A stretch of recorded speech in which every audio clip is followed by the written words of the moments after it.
दीपक प्रकाश किसी सदन के सदस्य उस दिन भी नहीं थे जिस दिन उन्होंने मंत्री पद की शपथ ली।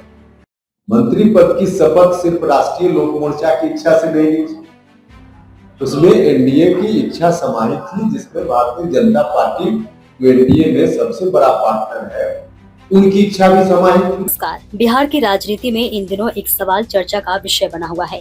क्या पंचायती राज मंत्री दीपक प्रकाश मंत्री पद पर बने रहेंगे? इस सवाल पर अब राष्ट्रीय लोक मोर्चा यानी कि आरएलएम के राष्ट्रीय अध्यक्ष उपेंद्र कुशवाहा ने बड़ा बयान दिया है। दरअसल बिहार विधान परिषद की हालिया चुनाव प्रक्रिया में दीपक प्रकाश को उम्मीदवार नहीं बनाया गया।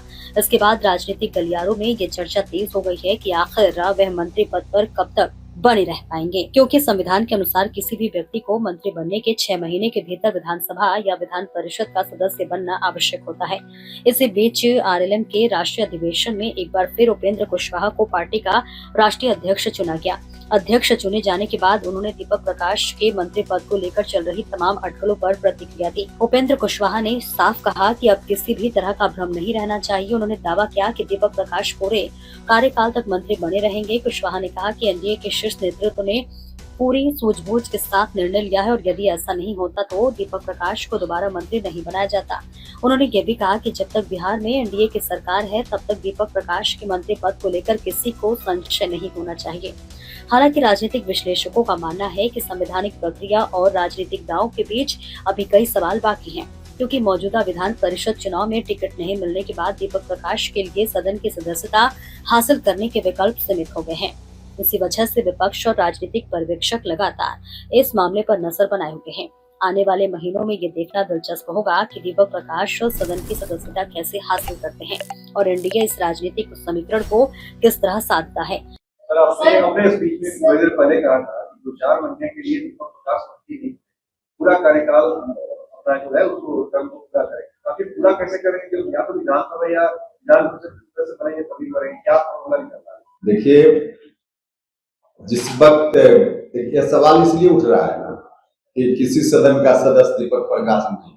दीपक प्रकाश किसी सदन के सदस्य उस दिन भी नहीं थे जिस दिन उन्होंने मंत्री पद की शपथ ली। मंत्री पद की शपथ सिर्फ राष्ट्रीय लोक मोर्चा की इच्छा से नहीं ली, उसमें एनडीए की इच्छा समाहित थी, जिसमें भारतीय जनता पार्टी जो एनडीए में सबसे बड़ा पार्टनर है, उनकी इच्छा भी समाहित थी।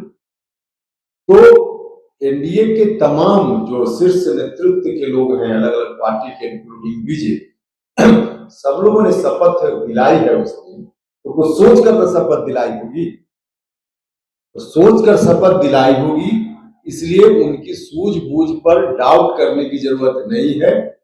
सोचकर शपथ दिलाई गई है और यकीन मानिए रास्ता क्या होगा देखिएगा। लेकिन दीपक प्रकाश 2 महीना 4 महीना के लिए नहीं, पूरे कार्यकाल के लिए मंत्री बना है और पूरे कार्यकाल में मंत्री रहे। सर, आप इतना कॉन्फिडेंट लग रहे हैं, इसका मतलब क्या भाजपा की तरफ से कोई आश्वासन मिल गया है क्या? भाजपा की तरफ से कब आश्वासन नहीं मिला था? नहीं मिला हो तब मिल गया हो तो सवाल पूछ सकते हैं। फिलहाल इतना तय है कि उपेंद्र कुशवाहा ने अपने बयान से ये संदेश देने की कोशिश की है कि एनडीए के भीतर सब कुछ सामान्य है और दीपक प्रकाश को लेकर कोई संकट नहीं है। अब आने वाला समय ही बताएगा कि राजनीति और संविधान के समीकरण का अंतिम परिणाम क्या होता है।